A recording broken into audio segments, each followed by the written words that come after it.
Coming up this week on the GCN Racing News Show, 5 things we learnt from the Tour of Flanders, including a monumental cock-up from GCN, even by our own low standards. We've also got the Dwars Door Vlaanderen, the continued emergence of a bright young American talent at the Giro di Sicilia, plus we've actually got a race that I competed in, the Battle on the Beach. It was the first cobbled monument of the year, the Ronde, and the first thing we learnt is that we're getting even worse at predictions. That's right, not only did we not predict Alberto Bettiol to win, we didn't even name check him. Even by our standards, that is poor, and in fact, it was pointed out to us pre-race in the comments section by Evet Borgrief. There we go. Yes, perhaps we should have taken the advice of Jan Willem Kulenberg. He said, if you would have had some more beers, you could have mentioned the complete peloton, which is a very good point, actually, and there will be an extra long Paris-Roubaix preview show coming right up for you this week. Either way, it was a phenomenal victory for the 25-year-old of EF Education First. Here is what his colleagues had to say to Lloydie after the race, starting with team manager Jonathan Vaughters. JV, congratulations. That must have felt like a long time coming. Yeah, for sure. I mean, I don't know, what is it, 15 years or something? I mean, back when you were riding for us. Yeah. Well, we had no chance. Right, exactly. We had no chance. No. Yeah, I mean, it was a really beautiful victory for a guy that really deserves it. You know, that went through a really rough year last year with a lot of crashes and injuries, and came back and. You know, just beautiful teamwork all the way around, a lot of sacrifice from everyone involved, from, you know, Sepp van Marke and Sebas Langeveld, and I mean, what can you say? I think we were debating if it's the most beautiful win of this organization since we began, and it's like 2011 Roubaix or this one. It's tough. I don't know, we've won every monument except Milan-San Remo, damn it, but this one, I think this one's number one. That's because it was about an hour ago. Yeah, of course, you're going to feel number one. I know. Andy, your entire cycling career has been about the Tour of Flanders, and today you've won it with Alberto. That must feel pretty special. Yes, absolutely. I mean, I wasn't in doubt that he can drop everybody. I just wasn't sure if he can manage to hold off a 10K, a group of whatever, how many. And I was very happy afterwards that he managed, yes. I'm sure he's going to have many more victories in his career. Well, this is the first one. Yeah, I didn't know. They said, first pro victory. Matthew, you've been in some monument-winning teams before, but I'm sure it doesn't get any worse when you win the Tour of Flanders.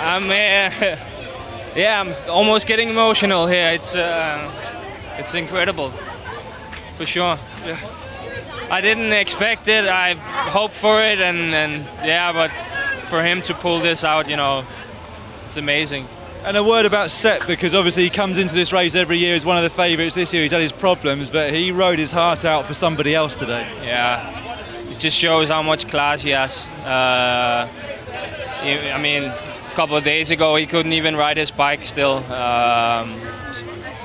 He showed how much he won this and how much he loved this race, and for him as the normal road captain for us, and kind of stepped down and help Alberto and made the difference. Shows some character. How far will the celebrations go tonight? Full gas. Good man. Still hard to believe that his first pro win was the Tour of Flanders. Now, clearly we didn't know an awful lot about Alberto Bettiol before Sunday, and it seems that we weren't the only ones. Visits to his page on Pro Cycling Stats are up 17,000 this week. But first up, he is 25, which makes him the youngest Tour of Flanders winner since Tom Boonen in 2005. He was born in Poggibonsi, Tuscany, and now lives in nearby Castel Fiorentino. He turned pro in 2014 with Cannondale, spent last year with BMC, where most of his season was affected by injury, and returned to EF this year. He showed a lot of promise in 2016, taking second at the Bretagne Classic in Plouay and finishing top 10 at both the Canadian one-day World Tour races. To be fair, his performances this year in Tirreno and E3 were more than enough to have warranted at least a mention in our preview show. We will never learn. Well, hopefully we will, actually. It's not often you get a crowd this size outside the bus of a pro continental team, but such is a furore around Mathieu Van der Pol and that incredible ride today where he hit the deck, managed to get back to the front and then start attacking again.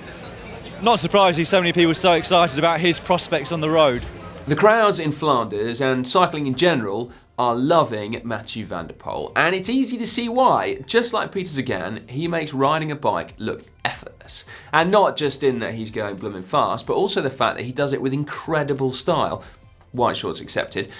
Bike riding the Van der Pol way just looks like a heck of a lot of fun. And let's face it, we kind of need more of that flamboyancy in cycling. Every kid that's into bike riding now wants to be the next Van der Pol, and he's going to attract more participation into road, cyclocross, and mountain biking.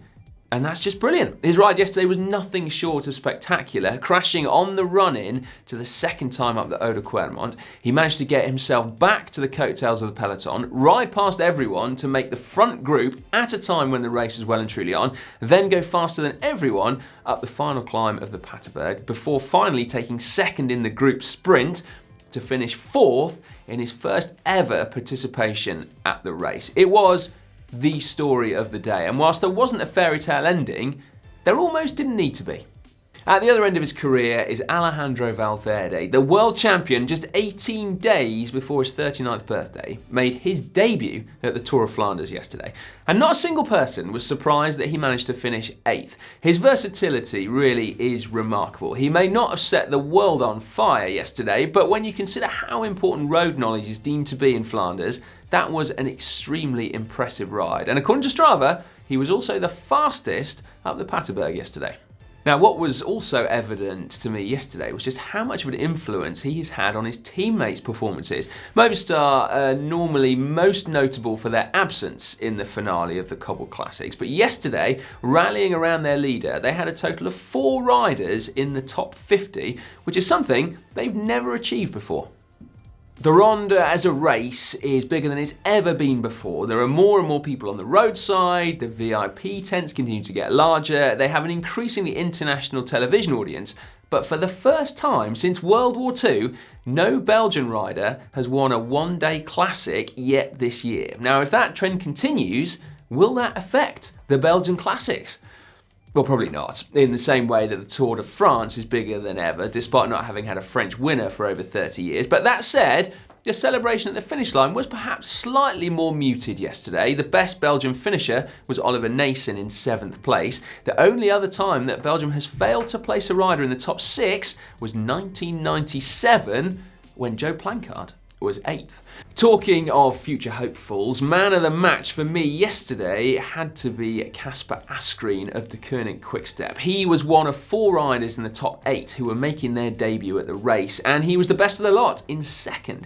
Now, what made that performance even more exceptional was how much work he had done along the way. He did an enormous amount on the front of the group after things split over the top of the Muur, then got in a break with Van Mark, Vandenberg and Van Baal, and still found the strength to attack the group of chasers in the last few kilometres.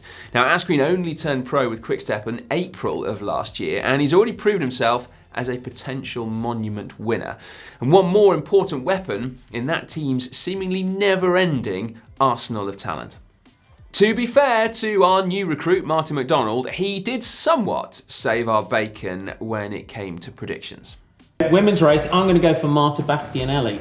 Okay, so she's had a great start to the season. Thank goodness he absolutely nailed that one, didn't he? To be fair, Lloydie's pick of Annemiek van Vleuten was the runner-up, and my pick of Chantal Blaak was in 7th place. So not too bad all round. As Marty said, Bastianelli had pinpointed the Tour of Flanders as a race she could win and would target this year.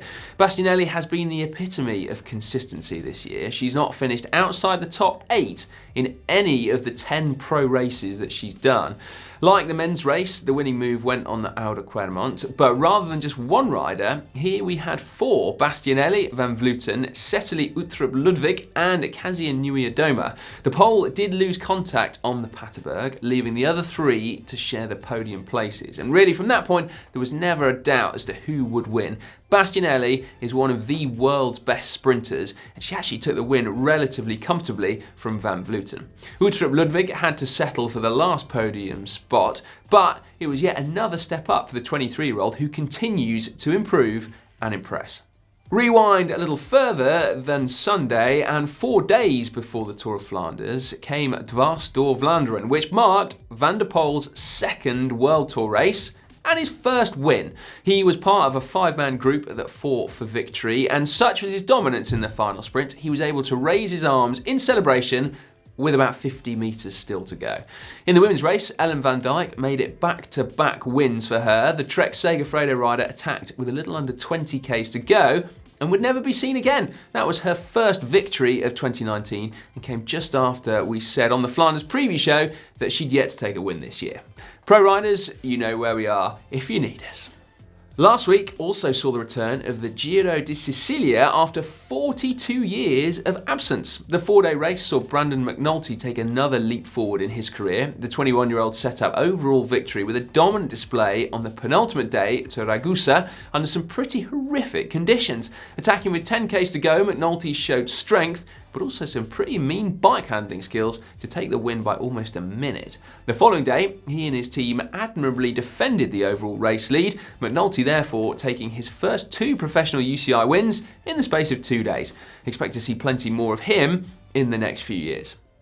In other news, Pete Kenyak of Bora Hansgrohe has officially called time on his cycling career. The Manxman put out an open, honest and heartfelt message on Instagram saying that he has been struggling both on and off the bike for a number of years. We here at GCN wish him well in his future endeavours. Finally, our random race of the week, and this was actually one that I was in. Yes, that's right, the Battle on the Beach takes place in South Wales here in the UK and is 3 laps of a circuit which includes 5 kilometres flat out down a beach before looping back to the start on a mixture of forest trails. Bram Imming took his 3rd victory at the race from his teammate Henk Verdonk and Welsh hill climbing sensation Dan Evans. And the women's race was won by young Harriet Harden from Fionn James and Terry Freminer. And finally this week, the results from our poll from last week's show where we asked you if you were fans of e-racing. The results? 64% of you said that you are a fan of e-racing. Now, without doubt, it is a discipline in cycling that's going to be here to stay. Next week, we will be back with the Hell of the North, Paris-Roubaix, and we've got a special treat for those of you in the USA and Canada. A 1-hour programme with full race highlights over on Facebook with commentary from Dan and expert analysis from multiple top 10 finisher Juan Antonio Fletcher. Oh yes, that's going to be good. You can catch it over on our Facebook page where you'll also be able to catch shorter highlights of the Scale de Pries on Wednesday. The 7-day Tour of the Basque Country also starts today, and if you're in Europe, you'll be able to catch live daily coverage on Eurosport as the likes of Julian Alaphilippe, Geraint Thomas, Adam Yates, Mikkel Landa and Dan Martin duke it out on the notoriously steep climbs of that beautiful region of Spain. Now stay tuned this coming Thursday for our Paris-Roubaix preview show with added beers. Plus, if you'd like something else to watch in the meantime, why not click down here for my epic and very English bike ride with US cyclocross star Jeremy Powers.